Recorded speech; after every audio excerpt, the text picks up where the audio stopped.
إن الحمد لله نحمده ونستعينه ونستغفره ونؤمن به ونتوكل عليه ونعوذ بالله من شرور أنفسنا ومن سيئات أعمالنا من يهده الله فلا مضل له ومن يضلل فلا هادي له فلن تجد له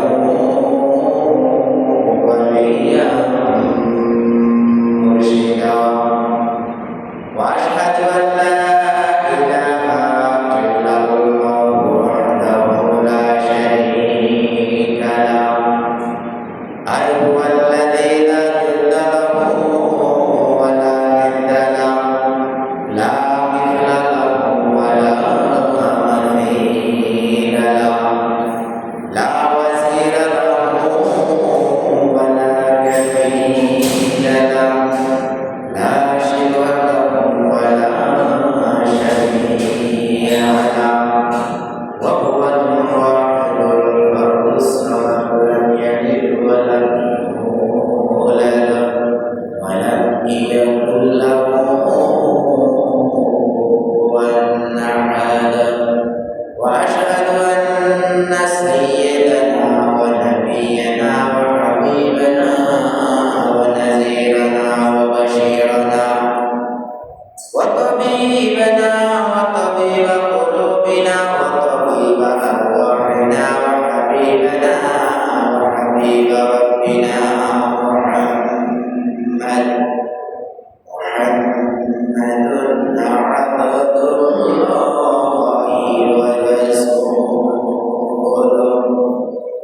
أرسله بالحق بشيرا ونذيرا وداعيا إلى الله بإذنه وسراجا منيرا فقد قال الله تعالى في كلامه المجيد وفي فرقانه الحميد أعوذ بالله من الشيطان الرجيم بسم الله الرحمن الرحيم يسألونك عن الأهلة قل هي مواقيت للناس والحج إلى آخره وقال تعالى في شان حبيبه مخبرا وآمرا إن الله وملائكته يصلون على النبي يا أيها الذين آمنوا صلوا عليه وسلموا تسليما اللهم صل على سيدنا مولانا محمد وعلى آل سيدنا مولانا محمد تشهدنا اللهم صل على سيدنا مولانا محمد وعلى آل سيدنا مولانا محمد والعلا بجماله كشف الدجى بجماله حسنت جميله وخساره صلوا عليه وآله فمحمدنا هو سيدنا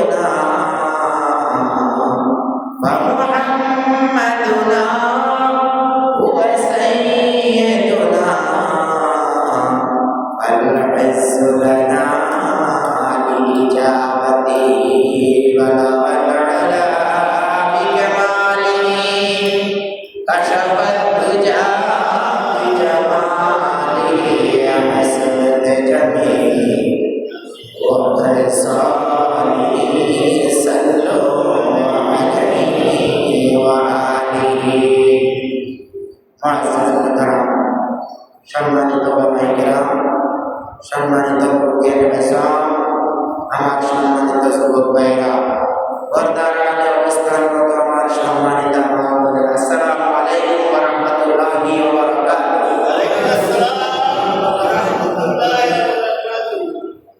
আল্লাহ তাবারক ওয়া তাআলা পবিত্র মহান রাজ দরবারে অগণিত অসংখ্য শুকরিয়া যে তিনি আমাদেরকে কত বড় বড় মুসিবত থেকে বিপদ মুসিবত থেকে আমাদেরকে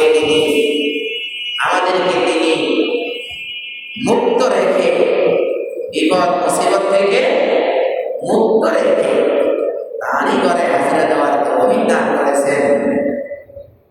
অথচ কত মানুষ আজকে কত জায়গায় কত বিপদে মুসিবতে আছে, কত মানুষের শুধু রূপ রূপকী টিক টিক করতেছে, হাত নাই পা নাই, তার হয়তো শরীরের একটা অংশ চলে গেছে, অথবা তার একই ফ্যামিলির 4 জন 5 জন সবাই চলে গেছে। কান্না করতে করতে করতে করতে চোখের পাওয়ার আঙ্গুল শূন্য হয়ে গেছে, চোখে এখন আর কিছুই দেখে না। ফিলিস্তিনের এক মায়ের 4 সন্তানকে হারিয়ে সে কাঁদতে কাঁদতে কাঁদতে কাঁদতে তার চোখ পুরোটা কালো কালো হয়ে গেছে এবং সে চোখে কিছুই দেখে না। এইভাবে কত মানুষ কত জায়গায় কত বিপদে আছে, কত মানুষ হাসপাতালের ভিড়ের মধ্যে কি করে মৃত লাশ হয়ে পড়ে আছে, স্বজনরা আহাজারি করতেছে সাইডে বসে বসে। শুধু হাসপাতালে গিয়ে দেখেন, ঢাকা মেডিকেলে গিয়ে দেখেন, এই কোনায় কাঁদতেছে লাশ একটা পড়েছে, ওই কোনায় কাঁদতেছে লাশ একটা পড়েছে, ওই কোনায় কাঁদতেছে শেষ, ওই কোনায় কাঁদতেছে কেউ মুখে পানি দিতেছে, কেউ হাউ কেউ মাউ কেউ কত কিছু কত কথা। সব বিপদ থেকে আল্লাহ তাআলা মুক্ত রেখে আমাদেরকে, আমরা যারা ঘরে আছি তারা ঘরে আছি মুক্ত আছি, যারা মসজিদে এসে গেছি মসজিদে আল্লাহ তাআলা আমাদেরকে বিপদ থেকে মুক্ত রেখেছেন। এই জন্য আমরা যে যেখানে আছি আওয়াজ যতটুকু যায় আমরা সবাই কালিমাত শুকর আদায় করি আলহামদুলিল্লাহ। আমরা আরো প্রাণ খুলে বলি আলহামদুলিল্লাহ। ভাইরা আমার, আল্লাহ তাআলার প্রশংসা করলে লাভ আমাদের। আল্লাহ তাআলার মান বৃদ্ধিও পায় না, কমতিও পায় না। প্রশংসা করলে আমাদের মান বৃদ্ধি পায় আমাদের মালিকের কাছে। তো আমরা আজকে আমাদের এই যে হজের মাস, এই হজের মাসগুলো যে আসে, আমরা এগুলো কোথা থেকে পাই? চাঁদ থেকে। কোথা থেকে? চাঁদ থেকে আমরা এই হজের মাসগুলো পাই। এই চাঁদের ব্যাপারে পবিত্র কোরআনে সূরা বাকারার 199 আয়াতে আল্লাহ তাআলা বলেন, আউযু বিল্লাহি মিনাশ শাইতানির রাজীম, বিসমিল্লাহির রাহমানির রাহিম। ইয়াসআলুনাকা আনিল আহিল্লাতি কুল হিয়া মাওয়াকিতু লিন-নাসি ওয়াল হাজ্জ।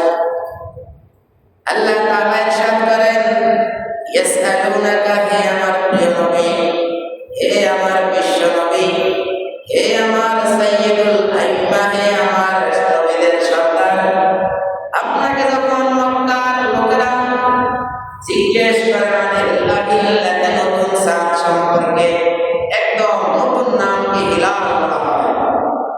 হিলাল নতুন যখন চাঁদ তখন সেই চাঁদের ব্যাপারে আপনাকে যখন জিজ্ঞেস করে, বলে আপনি বলুন হিয়া, সেই চাঁদটা আহিল্লা মুয়ান্নাস, এই জন্য হিয়াটা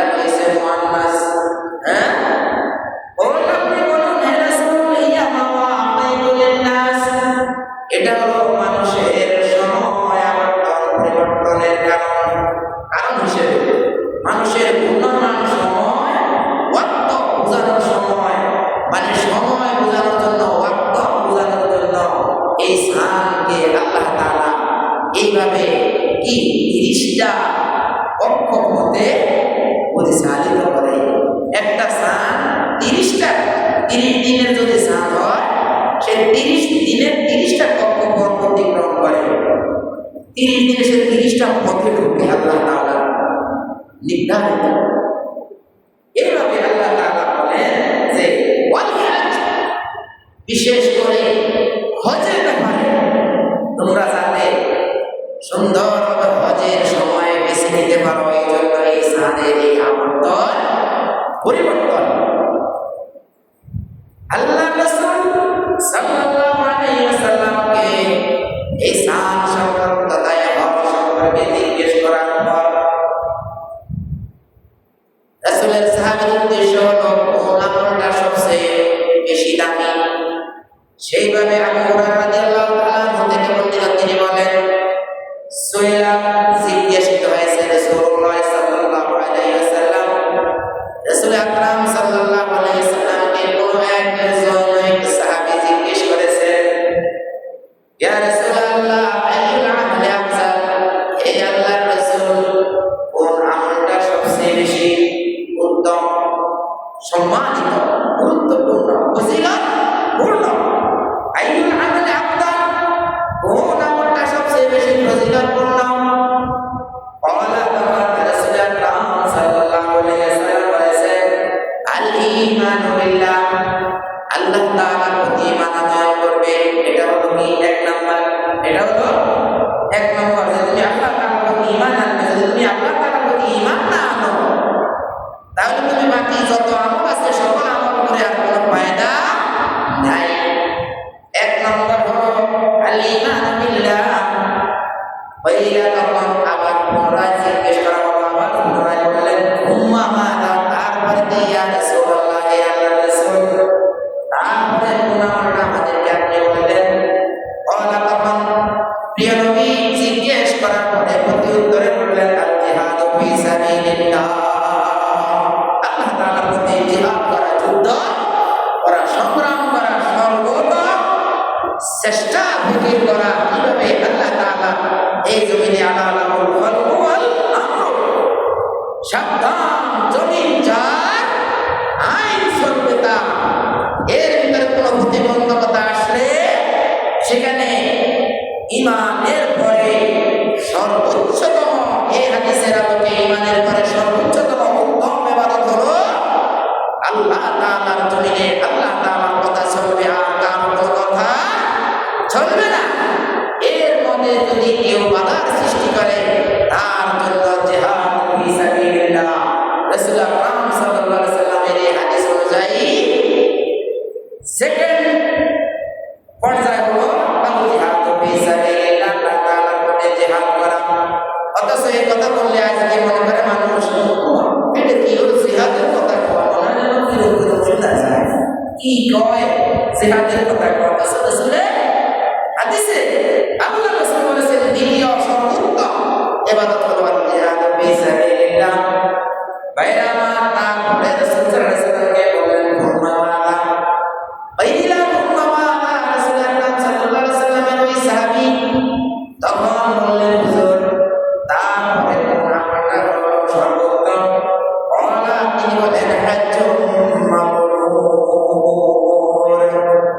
দ্বিতীয় প্রকারের আমলটা হলো হজ্জে মাবরুর, কবুলি হজ, যে হজটাকে আল্লাহ তাআলা কবুল করেছেন, মাবরুর, যে হজটা আল্লাহ তাআলার নিকটে গ্রহণযোগ্য হয়েছে, যে হজটা করার সময় আপনার টাকাটা ছিল সম্পূর্ণ হালাল, আপনার পরিশ্রমের টাকা, আপনার রক্ত ঝরা টাকা দিয়ে আপনি যে হজটা করেছেন, সেই হজটা কথা সর্বোচ্চ কথা হলো হালাল রুজি দিয়ে, হালাল উপার্জন দিয়ে, হালাল সম্পদ দিয়ে আপনি যে হজের কার্যক্রমটা আপনি সম্পাদন করেছেন, সেই হজ হলো হচ্ছে মাবরুর। আল্লাহ যেটা গ্রহণ করে নিয়েছেন, কবুল করে নিয়েছেন। মুত্তাফাকুন আলাইহি, বুখারী মুসলিম। আল্লাহ রাসূল বলেছেন সর্বোত্তম ইবাদত, সর্বোত্তম আমল হলো ঈমান বিল্লাহ। দ্বিতীয় আমল হলো আল জিহাদু ফি সাবিলিল্লাহ। দ্বিতীয় আমল হলো হজ্জুল মাবরুর। বাইরা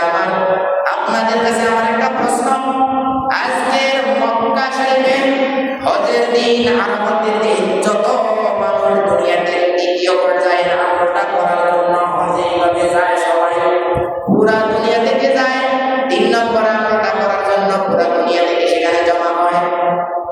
আজকে যদি রাসূল আকরাম সাল্লাল্লাহু আলাইহি ওয়াসাল্লাম যাকে আমরা সবাই মহব্বত করি, যাকে আমরা সবাই পরিচয় দিয়ে ভালোবাসি, আমার প্রিয় নবীকে, সেই নবী যে দ্বিতীয় স্তরের কথা বলেছেন আল জিহাদু ফি সাবিলিল্লাহ, যদি আজকে বাতিলের জন্য আজকে দুনিয়ার সকল প্রান্ত থেকে যদি এই দ্বিতীয় আমলটা করার জন্য আজকে যেখানে যুদ্ধ চলছে সেখানে যদি আমরা সবাই শামিল হতাম, তাহলে দুনিয়ার কোনো বাতিল শক্তি মুসলমানের উপরে, মুসলমানের দিকে চোখ রাখার সুযোগ পেল না। ঠিক কিনা ভাই? যদি আজকে তৃতীয় আমলটা করার জন্য, রাসূলের বর্ণিত তৃতীয় আমলটা করার জন্য যেভাবে আমরা আজকে কাবা চত্বরে জমা হই, তৃতীয় আমলটা যদি করার জন্য, যেটা 2 নম্বর তৃতীয় আমল, সেই আমলটা করার জন্য যদি আমরা এইভাবে ওইখানে জমা হতাম, আল্লাহ যে রাসূলের যেই বাণী অনুযায়ী আল জিহাদু ফি সাবিলিল্লাহ, তাহলে দুনিয়ার সেই গিলাফুত দুনিয়া রয়েছে, এই গিলাফুত দুনিয়ারা কোন কথা বলার কোন সুযোগ পাইতো না। ভাইরা আমার, এই হজকে 3 ভাগ করা হয়েছে। হজ 3 প্রকার। এক প্রকার হজ হলো ইফরাদ, এক প্রকার হজ হলো তামাত্তু, এক প্রকার হজ হলো কিরান। ইফরাদ হজ হলো যারা এই দেশ থেকে যাক অথবা আরব দেশ থেকে অ্যাটেন্ড করুক, সেই দুনিয়ার যেই প্রান্ত থেকে অ্যাটেন্ড করুক, সে শুধু হজের জন্য নিয়ত করেছে, শুধু হজের জন্য নিয়ত করেছে, সেটা হলো ইফরাদ। এই ইফরাদটা বেশিরভাগ সেই মক্কার ভিতরে যারা আছে, কাবা চত্বরে যারা আছে, তারা সাধারণত ইফরাদ হজ করেন, কারণ তারা উমরা হজ করেন। যদি তারা বলে যে আমরা 1 বছরে 2 বারও কি উমরা হজ করবো, 2 বার কাবায় যাবো, তাও ইচ্ছে তো অব্যাহত কোনো সমস্যা নেই। যদি বলে 30 রমজান আমরা কি কাবা ঘরে আদায় করবো, তারা প্রতি বছর যদি ইচ্ছা করে তারা করতে পারে। এইভাবে গিয়ে শুধুমাত্র যদি হজের নিয়ম করে, সেটা হলো ইফরাদ।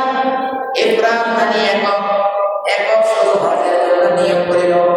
আর 2 নম্বর হলো তামাত্তু। কোন ব্যক্তি যদি হজে এক উমরা করে, প্রথমে হজ এবং উমরা কোনটার নিয়ত করলো, হজের জন্য যখন যাবে তখন প্রথমে তারা উমরা হজ পালন করবে।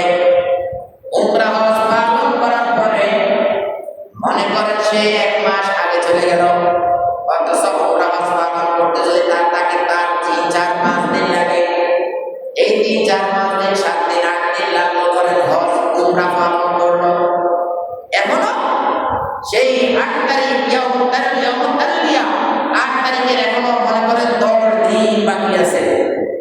কথা বললাম আমরা, এই 10 দিন সে কি করতে পারবে? সে সেলাই করা কাপড় পরতে পারবে, জুতা পরতে পারবে। মনে করেন সে উমরা থেকে বের হলো, শুধুমাত্র তার যদি নিজের হালাল স্ত্রীর সাথে থাকে, সে তার স্ত্রীর কাছে যেতে পারবে না।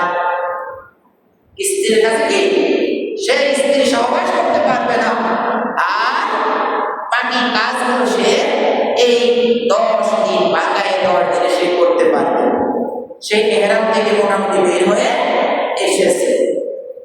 এই বের হওয়ার পরে যখন আবার 8 তারিখ, 7 তারিখ রাতে, 8 তারিখ সকালবেলা যখন ইয়াউমুত তারবিয়া লাব্বাইক আল্লাহুম্মা লাব্বাইক লাব্বাইক লা শারীকা লাক ইন্নাল হামদা ওয়ান নি'মাতা লাক ওয়াল মুলক লা শারীকা লাক, এইভাবে ইয়াউমুত তারবিয়াটা ওদিন তালবিয়া পাঠের মাধ্যমে সেই ব্যক্তি আবার হজের জন্য পুনরায় নিয়ত করবে।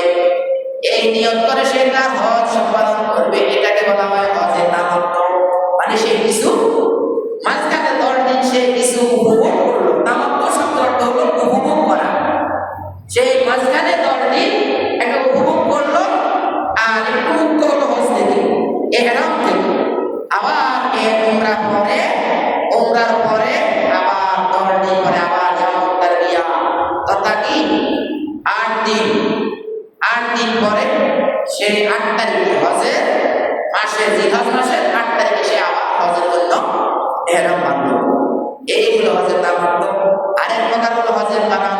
সেই ব্যক্তি এই দেশ থেকে যাওয়ার পরে 1 মাস আগে গেলেও 1 মাস আগেও যদি সে যায়, সেই প্রথমে উমরা পালন করলো 7 দিন 8 দিন 10 দিন, বাকি মনে করেন আরো 15 দিন 10 দিন 8 দিন পরে কি বড় হজের জন্য সে নিয়ত করবে, বড় হজের ইহরাম মানে পুনরায় ইহরাম বাঁধবে, পুনরায় ইহরাম বাঁধবে। এই পুনরায় হজের জন্য প্রস্তুতি নিতে গেলে সেই ব্যক্তি মাঝখানে যে 8-10 দিন, এই 8-10 দিন সে ইহরাম করতে পারবে না, তামাত্ম হজের কারণে মতো সে ওই ইহরামের মধ্যেই থাকবে। যেটা ইয়ালামলাম পাহাড়ের থেকে, পাহাড়ের আগে তথা আমাদের এলাকা থেকে দেশ থেকে যে ইহরাম বাঁধছে, ইহরামে কি সেই গোসলটা যাই করো, ওই ইহরাম করা অবস্থায় তাকে কি সেলাইবিহীন কাপড় পরে তাকে থাকতে হবে, মাথা খালি রাখতে হবে, কোমরের নিচ দিয়ে ফেরেস মেরে এক কাপড় আর এক কাপড় পরবে। এইভাবে নিয়ে সেই ব্যক্তি ওই উমরা পালন করবে, ওখানে আর কোনো কাজ সে করতে পারবে না, কোনো মনে করেন সুতা পড়তে পারবে না, সেলাই করা, শুধুমাত্র সেলাই করা সে একটা মানে তার প্রয়োজনীয় কাগজপত্র রাখার জন্য একটা ব্যাগ রাখতে পারবে তার সাথে। এই ছাড়া তার সাথে সেলাই করা কিছুই রাখার কোনো অনুমোদন ইসলাম শরিয়া শারেআ মানে নাই।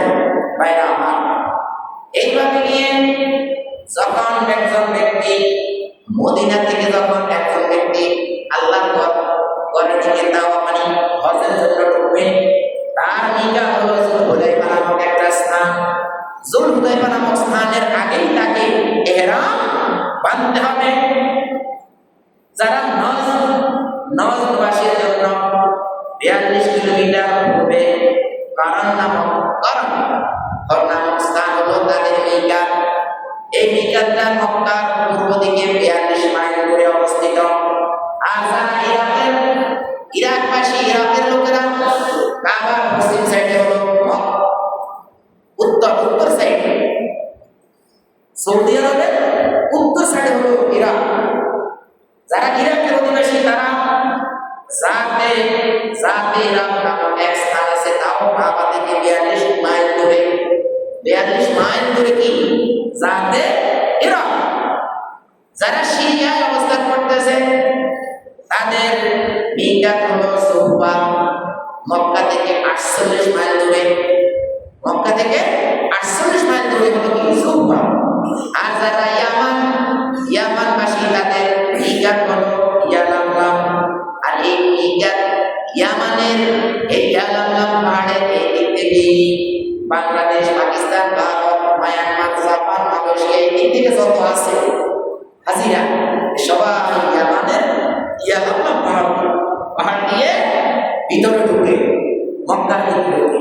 আর যেহেতু ইয়ালামলাম পাহাড়ের ভিতরে ইহরাম দিয়ে ইহরাম ছাড়া ঢোকা নিষেধ, সেহেতু আমাদের দেশের হাজিরা কি করে একদম বিমানবন্দর থেকে ইহরাম হয়ে দেয়, তারপর ওখান দিয়ে বিমান দিয়ে ঢুকেন। ভাইরা আমার, এইভাবে আল্লাহ তাআলা যে নিয়ম কানুন দিয়েছেন যে হারাম শরীফ, সেই হারাম শরীফের মধ্যে আরো কতগুলো কথা রয়েছে। যারা হেরেমের সীমানা, হেরেম কি? হেরেম হলো যারা হেরেমের যে কাবার যে সত্য, এই সীমানা হলো কাবার হেরেমের সীমানা কত? হেরেমের সীমানা হলো পূর্বে 16 কিলোমিটার দূরে জিরানা নামক একটা স্থান আছে। জিরানা এটা পূর্বে হলো 16 কিলোমিটার। কয় কিলোমিটার? 16 কিলোমিটার। কোন দিকে? পূর্ব দিকে। পশ্চিম দিকে শামসি, যেটা হুদাইবিয়া নামক একটা স্থান আছে, যে রাসূল সাল্লাল্লাহু আলাইহি ওয়াসাল্লাম হুদাইবিয়া নামক স্থানে এসে প্রথম হজ না করে ফেরত গেলেন মক্কার লোকদের সাথে কি সন্ধি চুক্তি করার পরে, হুদাইবিয়ার সন্ধি করার পরে। সেই হুদাইবিয়া নামক স্থান থেকে 15 কিলোমিটার পশ্চিমে হলো শামসি নামক একটা স্থান। এরপর উত্তরে হলো 2টা সীমানা। মক্কার উত্তরে হলো 2টা সীমানা, একটা হলো তানিম যেটা 6 কিলোমিটার দূরে, আর একটা হলো ওয়াদি নাখলা যেটা 14 কিলোমিটার দূরে।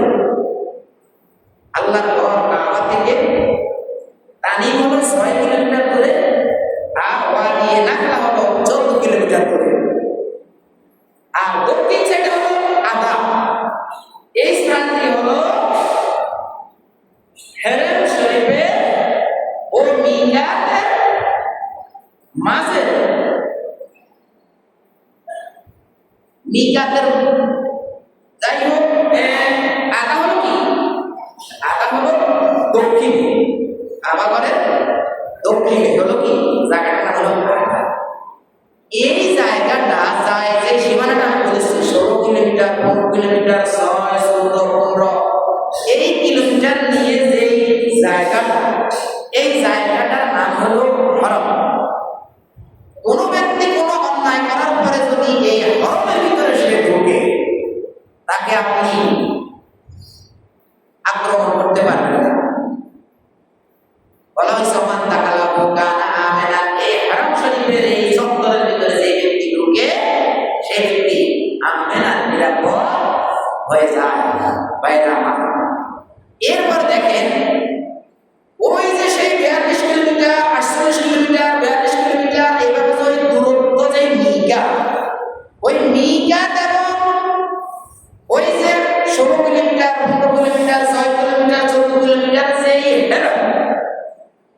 এই 15, 16, 14, 6 কিলোমিটারের এই জায়গা এখন ওই মিকাতের 42, 48, এই মাঝখানে যে জায়গাটা, এই জায়গাটাকে বলা হয় হেল, মানে হেল মানে হালাল।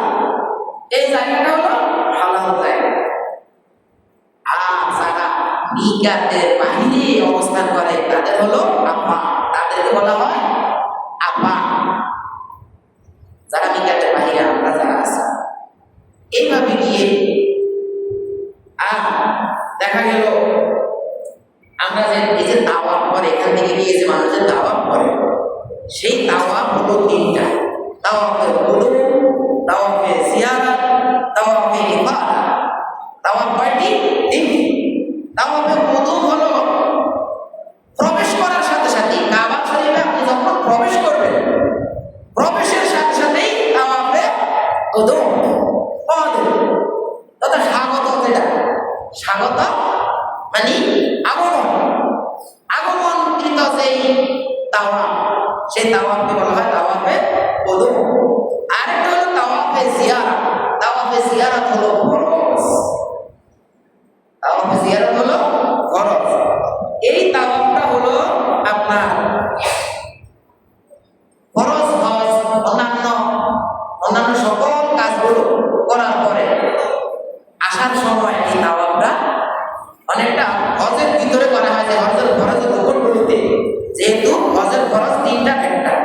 আর যখন একদম শেষ, হজ একবারে শেষ, এই সময়ে তাওয়াফ, যে তাওয়াফটা করা হয়, ওই তাওয়াফকে বলা হয় তাওয়াফে ইফাদা, বিদায়ী তাওয়াফ। তাহলে হজের ফরজ কয়টা? হজের ফরজ হলো 3টা। এক নম্বর হলো কি ইহরাম বাঁধা। এই যে বিমানবন্দর থেকে এই যে ইহরামটা বাঁধে, যেহেতু ইয়ালামনা পাহাড়ের ভিতর থেকে এই দিক থেকে ঢুকবে, অথবা যে দিক থেকে ঢুকবে, মিকা এর বাহির থেকে তাকে ইহরাম বেঁধে আল্লাহ ঘরের হারাম শরীফের চত্বরের দিকে কি তাকে ঢুকতে হবে।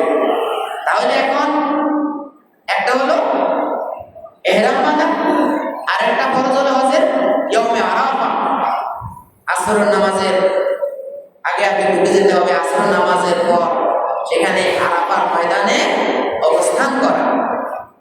এই আরাফার ময়দানে অবস্থান করা হলো হজের জন্য ফরজ। রাসূল আকরাম সাল্লাল্লাহু আলাইহি ওয়াসাল্লাম বলেছেন, আল-হাজ্জু বিউরুকু ফিল আরাফা, আরাফার মধ্যে অবস্থান করাই হলো হজ।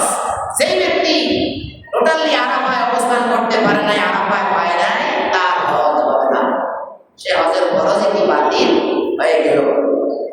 এইভাবে কি হলো আপনার, তাহলে তাওয়াফ শুরু, আপনি যে তাওয়াফ করবেন, তাওয়াফটা শুরু করবেন কোথা থেকে? হাজরে আসওয়াদ থেকে। হাজরে আসওয়াদ থেকে আপনি প্রথমে হাজরে আসওয়াদকে একটা চুম্বন দিলেন। চুম্বন দেওয়ার পরে যদি আপনি চুম্বন দিতে না পারেন, তাহলে শুধু একটু স্পর্শ করলেন। স্পর্শ যদি কি যানজটের কারণে, মানুষের ভিড়ের কারণে আপনি হাজরে আসওয়াদের কাছেও যেতে পারলেন না, কিন্তু হাজরে আসওয়াদ বরাবর জায়গায় এসে আপনি হাজরে আসওয়াদের দিকে হাত তুলে কি সাধারণত হাত তুলে এক হাত, কিন্তু হাজরে আসওয়াদ দিকে আপনি হাত তুলতে হবে কি 2 হাত, একদম আপনার চেহারার উপরে রাখতে হবে, একদম একদম মুখের উপরে এইভাবে হাত রেখে ওই হাতকে আপনি এইভাবে হাজার আসওয়াদের দিকে ফিরে ওই হাত তুলবেন হাজার আসওয়াদের দিকে এক প্রকারে নিয়ে এখান থেকে আপনি চক্কর দিবেন আবার পুরা কাবার যে চত্বরে কাবার চত্বর যে কাবার যে সীমানা, হ্যাঁ, যেখানে তাওয়াফ করে সবাই তো দেখেই, আপনারা দেখেন বিভিন্ন চ্যানেলে গিয়েতে হজের মৌসুমে। আবার ঘুরে এসে যখন ওই হজের আসওয়াদে আপনি আসলেন, তাহলে আপনার এখন কত চক্কর হলো? একবার তাওয়াফ হলো। এইভাবে ওই হাজরা আসওয়াদ থেকে হাতিমে কাবার বাহির দিয়ে যেতে হবে। হাতিমে কাবা একটা আছে, কাবার উত্তর সাইডে, ওই হাতিমে কাবার ভিতর দিয়ে গেলে কিন্তু তাওয়াফ হবে না। শুধু আল্লাহ রাসূল এটাকে একসাথ করে ফেলতো, শুধু সেটা তখন ওই পরিবেশ ছিল না। রাসূল সাল্লাল্লাহু আলাইহি ওয়াসাল্লাম তার স্ত্রীর কাছেও বলেছেন, যদি এই এলাকার মানুষগুলো যদি আমার উপরে এইভাবে যদি যখন ঝগড়া না বাজাইতো, তাহলে আমি হাতিমে কাবা অনুযায়ী কাবাকে আবার পুনরায় নির্মাণ করে ফেলতাম। এইভাবে ওই হাতিমে কাবা ওটার বাহির দিয়ে সকল তাওয়াফ করতে হবে। এইভাবে 7 চক্কর তাওয়াফ করতে হবে বাইরে আমার। তারপরে এটা হলো তাওয়াফের ফরজ। তারপরে পূর্ব দিকে বের হয়ে সাফা, মনে করেন আপনি তাওয়াফ করলেন, তাওয়াফ করার পরে 7 চক্কর মারার পরে আপনি পূর্ব দিকে বের হলেন। বের হওয়ার পরে এটা হলো কি তাওয়াফে জিয়ারত, ফরজ যেই তাওয়াফ। এরপরে আপনি পূর্ব দিকে গিয়ে সাফা মারওয়া পাহাড়ের দিকে গিয়ে সাফা পাহাড়ে গেলেন। সাফা পাহাড় পূর্ব দিকে, কাবার সেই হাজরে আসওয়াদ থেকে পূর্ব দিকে যাওয়ার পরে সেখানে সাফা পাহাড়ে গেলেন। সাফা পাহাড় থেকে মারওয়া পাহাড় পর্যন্ত বর্তমান তো সাপ দিয়ে রাখছে, কত আরাম। আর এটা তরিকাটা কোথা থেকে এসেছে? ইব্রাহিম আলাইহিস সালামের স্ত্রী হাজরা রাদিয়াল্লাহু তাআলা আনহা, ইসমাঈল আলাইহিস সালামের মা জননী, তিনি ইসমাঈল আলাইহিস সালামের জন্য এবং নিজের জন্য এই পানির খোঁজে, আপনারা দেখবেন চৈত্র মাস বৈশাখ মাসে যখন শাঁসা যখন রোদ, তখন বিলের দিকে তাকালে দেখবেন যেন পানির ঢেউ মতো। আমরা দেখেছি বহুত, আপনিও দেখবেন খোলা জায়গার দিকে আপনি তাকাই দেখবেন রোদের তাপ, রোদের ঢেউ, এগুলা পানির ঢেউয়ের মতো এরকম করে মনে হয় যেন পানি। আসলে কি পানি না। আপনারা দেখছেন না বড় বিলের মধ্যে উষ্ণ তাপ যখন পড়ে তখন পানির ঢেউয়ের মতো দেখা যায় বাতাসে ঘুরে। হাজরা রাদিয়াল্লাহু এইভাবে মনে করেছেন যে সামনে পানি, মারওয়া পাহাড়ে, তখন তিনি মারওয়া পাহাড়ে দৌড় দিয়েছেন। আবার মারওয়া পাহাড়ে যাওয়ার পরে আবার দেখলেন কি সাফা পাহাড়ে পানির মতো দেখা যায়। আবার দৌড় দিলেন নিজের জন্য এবং শিশু ইসমাইলের জন্য। সে তো উপরে হতে পারে না, খাওয়া শিশু সন্তান। এক প্রকারে গিয়ে যখন মারওয়া পাহাড়ে যায় তখন মুসলিম ইসমাইল আলাইহিস সালামকে দেখা যায়। তখন তিনি মারওয়া পাহাড় থেকে আস্তে নামেন। ঠিক যখন নিচু এলাকা আসে তখন ইসমাইল আলাইহিস সালামকে আর দেখা যায় না। তখন তিনি বাঘে খেয়ে ফেলে রাখি না, কোনো জীবজন্তু ইসমাইল আলাইহিস সালামকে নিয়ে যায়। এই জন্য তিনি ওই জায়গাটা দৌড় দিয়ে একটু জোরে হাঁটতেন, মোটামুটি দৌড় দিয়ে যাইতেন। আবার যখন সাফা পাহাড়ে মোটামুটি উঠতেন, ইসমাইল আলাইহিস সালামকে দেখতে তখন আবার আস্তে এই পথে আসতেন। এইভাবে 7টা চক্কর দিয়েছেন তিনি। আর এই চক্করটা আল্লাহ তাআলার কাছে, যেহেতু নিয়ত ছিল ইব্রাহিম আলাইহিস সালামের কি আল্লাহ ওয়াদা পালন করা সন্তানের জন্য, আর তাদের এই সকল কর্মগুলো আল্লাহ তাআলা পছন্দ হয়। কিয়ামত পর্যন্ত হাজীদেরকে সাফা মারওয়া দৌড়া কি ওয়াজিব করে দিয়েছেন। আল্লাহ তাআলা পবিত্র কোরআনে বলেছেন, ইন্নাস সাফা ওয়াল মারওয়াতা মিন শাআইরিল্লাহ ফামান হাজ্জাল বাইতা আও ইতামারা ফালা গুনাহা আলাইহি আন ইয়াতাওয়াফা বিহিমা। সেই মক্কার ইসলাম ধর্মের আগের যুগের লোকরা এই সাফা মারওয়া দৌড়াদৌড়ি করত জাহিলি যুগে। তখন মুসলমানরা রাসূল আকরাম সাল্লাল্লাহু আলাইহি সাল্লামের কাছে মোটামুটি এরকম প্রস্তাবনা নিয়ে আসলো যে জাহিলি যুগে সাফা মারওয়া দৌড়াদৌড়ি করত, এখন আমরা ইসলামের যুগে কি এই সাফা মারওয়া দৌড়াদৌড়ি কি করতে হবে কিনা? এর জবাবে আল্লাহ তাআলা ইরশাদ করেন, ইন্নাস সাফা ওয়াল মারওয়াতা মিন শাআইরিল্লাহ। সাফা এবং মারওয়া পাহাড় এই দুইটা আল্লাহ তাআলার নিদর্শনাবলীর মধ্যে অন্যতম নিদর্শনাবলী। ফামান হাজ্জাল বাইতা আও ইতামারা, যদি কেউ হজ করে এবং যদি কেউ কাবা ঘরের উদ্দেশ্যে রওনা হয়, সে কাবা ঘরের সংকল্প করুক আর উমরা আলাইহি আইয়াতাওয়াবা বিহিমা। এই সাফা আর এই মারওয়া পাহাড়, সাফা উত্তরে মারওয়া দক্ষিণে, সাফা এবং মারওয়া পাহাড়, এই দুই পাহাড় সাই করার জন্য কোনো গুনাহ কারণ হবে না। মানে সে এই সাইগুলো ধরে রাখতে পারে, তোমরা ধরে রাখো, সমস্যা নাই। জাহিলি যুগে করছে তাই বলে তোমরা করো না, ব্যাপারটা এমন নয়। এইভাবে নিয়ে সাফা মারওয়া সাই করার পর সূর্য ডুবন্ত অবস্থায় আরাফাতের দিকে সাফা মারওয়া সাই করার পর কি করতে হবে? আরাফার দিকে আসতে ঢুকতে হবে। এই আরাফার দিন জুমার দিন হলেও, আরাফার দিন যদি জুমার দিনও হয় তারপরেও সেখানে জুমা পালন হবে না। এটা গুরুত্বপূর্ণ কথা। কিন্তু আরাফার দিন যদি জুমাবারও হয় তাহলেও সেখানে জুমা পালন হবে না, সেখানে নামাজ পড়া হবে যোহর এবং আসর একসাথে। আসরকে এগিয়ে এনে এই জন্য মক্কার সেই আরব জগতের লোকেরা কি করে? যোহর এবং আসরকে যোহরের সাথে আদায় করে, আসর নামাজকে আগে আদায় করে যদি তারা মুসাফির হয়। কি হয়? মুসাফির হয়। এটা কিন্তু আমাদের মাযহাবে এটা নাই। আমাদের মাযহাবে শুধু আমার উদ্দেশ্যে আপনি রওনা দিবেন, সেখানে সাধারণ কোনো মুসাফিরের জন্য যোহর আর আসর একসাথে যোহরের সময় পড়া আর মাগরিব আর এশা একসাথে এশার সময় পড়া, এটা আমাদের মাযহাব। আমরা যে হানাফি মাযহাব অনুসরণ করি, আমাদের মাযহাবে এই নিয়ম কানুন নাই। কিন্তু আরব অঞ্চলে যারা, তারা যোহর আর আসর যোহরের সময় আদায় করে ফেলে, মাগরিব আর এশা মোটামুটি এশার সময় মাগরিব আদায় করে। আর গাড়ি চালাইতে থাকে, বন্ধু দূরান্ত থেকে তারা যাইতে থাকে। এইভাবে এই নামাজগুলোকে তারা অনুসরণ করে। ভাইরা, তখন দেখা যায় কি, ইমাম যদি যেই আরাফার ময়দানে যিনি নামাজ পড়াবে যোহর আর আসর, তিনি কিন্তু মোহরের ব্যতীত কোনো ব্যক্তি ইমামতি করতে পারবে না। সেই ব্যক্তি কি হতে হবে? ইহরাম বাঁধা অবস্থায় একজন হাজী হতে হবে। সেই দেশের লোকই হোক, সে হজের নিয়ত করতে হবে, হজের সকল অপরাধ সে পূরণ করতে হবে। যদি আরাফার ময়দানে আরাফার আল্লাহর মেহমানদের যদি ইমামতি তাকে করতে হয়, হাজিদের ইমামতি করবে একজন গায়রে হাজি, এটা কি হয় না। এইভাবে গিয়ে বাইরে আমরা দেখা গেল কি, আরাফার ময়দানে যোহর ও আসর একসাথে আদায় করা, এবং সেখানে যোহর আসর একসাথে যোহরের সময় আদায় করার পরে এই যোহরের নামাজের পর থেকে একটু দেরিতে শুরু করবে যোহর এবং আসর একসাথে। এরপর থেকে সূর্য ডোবার আগ পর্যন্ত মানুষ আল্লাহর কাছে কান্নাকাটি করে তার জীবনের সকল পাপগুলো মোচন করার জন্য আল্লাহর কাছে কি চাইবে। এখানে যদি কারো পাপ মোচন না হয়, দুনিয়ার আর কোনো জায়গা নাই তার পাপ মোচন করার মতো। হয়তো আল্লাহর জমিনে পাপ মোচনের হজের দিন আরাফাতের ময়দান ছাড়া এর থেকে উন্নত কোনো জায়গা, সাধারণত গুনাহ মাফের কোনো জায়গা হতে পারে না।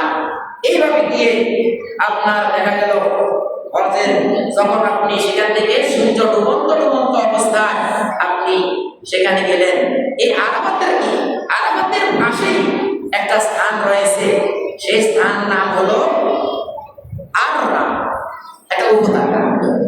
আররা উপত্যকা, এই উপত্যকার মধ্যে যখনই যারা যাবে তারা এই উপত্যকায় কোনো অবস্থান করবে না, কোনো দেরি করবে না। এই উপত্যকাটা হলো একটু মুসিবতের উপত্যকা, এটা দ্রুত পার হয়ে যেতে হবে। এইভাবে আল্লাহ তাআলা কি বললেন? আল্লাহ তাআলা সেই বিধান অনুযায়ী আরাফা থেকে সূর্যাস্তের পূর্বে সেখানে মুজদালিফা যায় পৌঁছতে হবে। আরাফা থেকে সূর্য ডুবন্ত অবস্থায় পৌঁছতে হবে মুজদালিফা। এই মুজদালিফা গিয়ে সেখানে মাগরিবকে একটু দেরি করে এশার নামাজের সাথে মাগরিবকে আদায় করে নেবে এই সব হাজিরা। তো মাগরিব এবং এশা একসাথে, তো কি হলো, সেখানে আপনার একটা পাহাড় মাসনারে হারাম নামক একটা জায়গা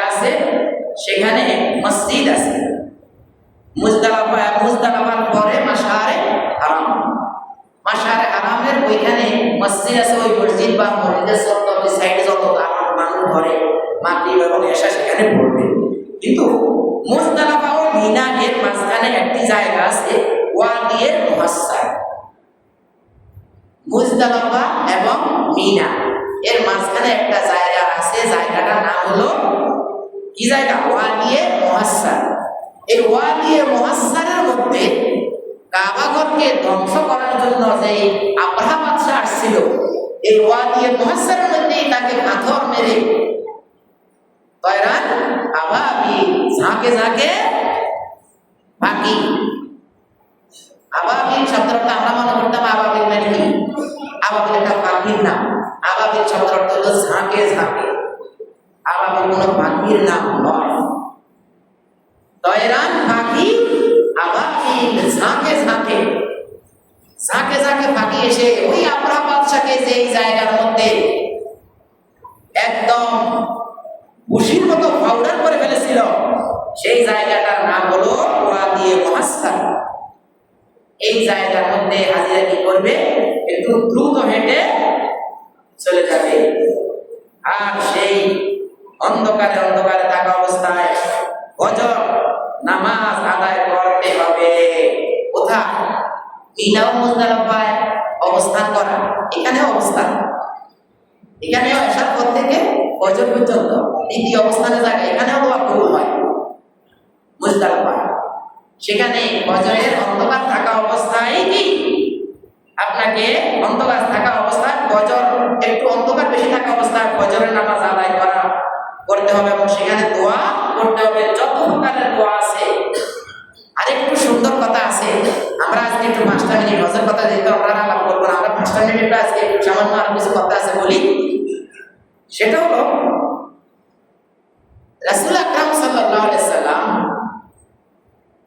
আরাফাতের ময়দানে দোয়া করেছিলেন যে আল্লাহ, যারা অভাবী, কি যারা অভাবী, ধরেন একজন ব্যক্তি একটা কোম্পানি থেকে অথবা একটা মানুষ থেকে 10,000 টাকা কর্জ নিছে, কর্জ নিয়ে এই কর্জের টাকাটা সে কোনো প্রকারে সে পারলো না দিতে, যত চেষ্টা করলো ফিকির করলো সে দিতে পারলো না, না দিতে পারলো। কিন্তু এখান দিয়ে সে একটা কাজ করছে, সে কিন্তু আল্লাহর বন্ধু হয়ে আছে ভিতরে ভিতরে।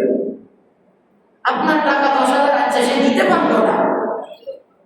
আবার দেখেন কেউ আবার মনে করেন না তাহলে তো ভালোই অফার আছে, দিতে পারে ওই ব্যক্তির জন্য না, যে ব্যক্তি দিতে কোনো প্রকারের সম্ভাবনা নাই, পারে নাই দিতে, এইভাবে সে মৃত্যুবরণ করছে। কিন্তু সে ভিতরে ভিতরে আল্লাহ তাআলার সকল হক আদায় করে সে আল্লাহর ওলি, আল্লাহর বন্ধু হয়ে আছে ভিতরে ভিতরে।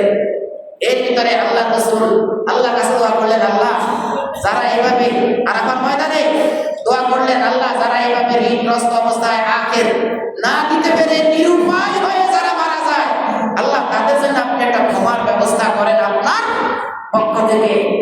কি ভাই, আমার কথাগুলো কি শোনা যায়? আমার কথাগুলো কি শুনেন আপনারা?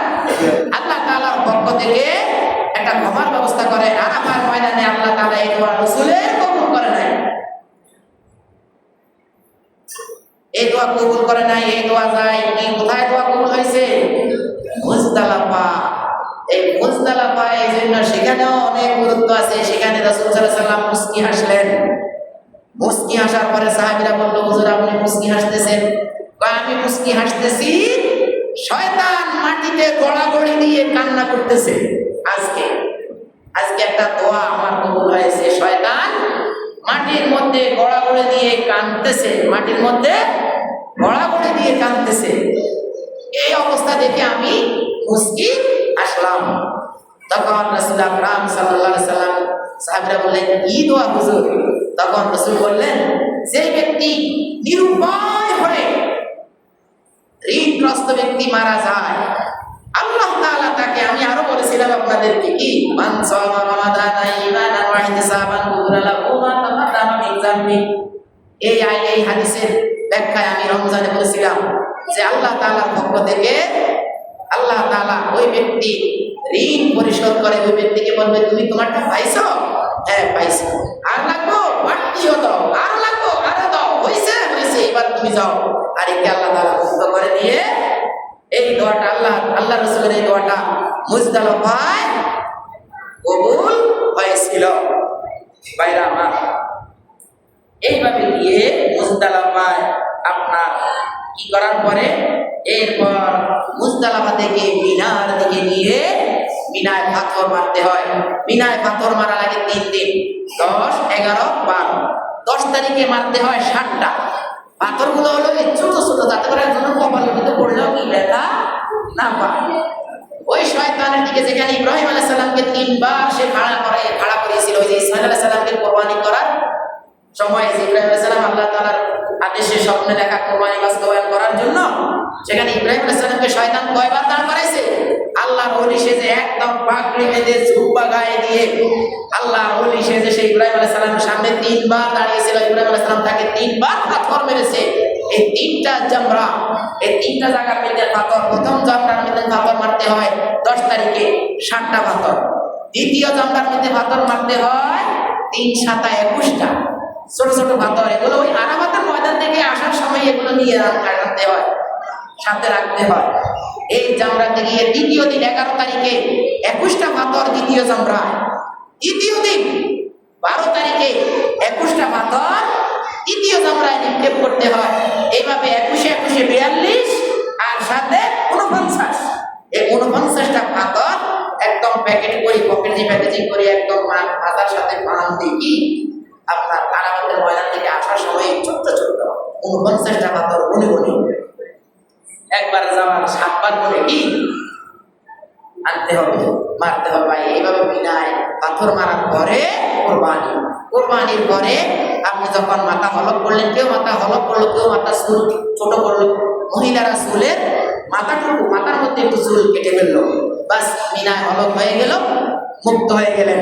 এরপর আপনি কিছুদিন 2 দিন অপেক্ষা করেন। অপেক্ষা করার পরে তাওয়াফে ইবাদা, এটা হলো যারা মিকাতের বাইরে, আমরা আরব দেশের নয়, যারা আরবের ভিতরে অবস্থান করে তাদের জন্য তাওয়াফে ইবাদার প্রয়োজন নাই। এই তাওয়াফে ইবাদা হলো যারা আমরা বাইরে আছি তাদের জন্য। সর্বশেষ আল্লাহর ঘর 7 বছর তাওয়াফ করে এরপরে সেখানে চলে গেলেন। কেউ মদিনা যায়, আল্লাহ রাসূলের কবর জিয়ারত করেন, রওজা মুবারক জিয়ারত করেন। এইভাবে গিয়ে হজের কাজ সম্পাদন করেন। আর হজে যাওয়ার সময় যদি কোরবানির কিছু লাগে যে কিভাবে কোথায় যাবো না যাবেন না নকশা আমাদেরকে বললে আমরা ইনশাআল্লাহ কি চেষ্টা করবো আপনাকে সহযোগিতা করার জন্য। এছাড়া যারা কি মুআল্লিম, তারা তো এগুলো জানে, তারা এগুলো তারা দেখিয়ে দেন ইনশাআল্লাহ। আজ এখানে শেষ। আসসালামু আলাইকুম ওয়া রাহমাতুল্লাহি ওয়া বারাকাতুহু। আল্লাহ আমাদেরকে কবুল করুন।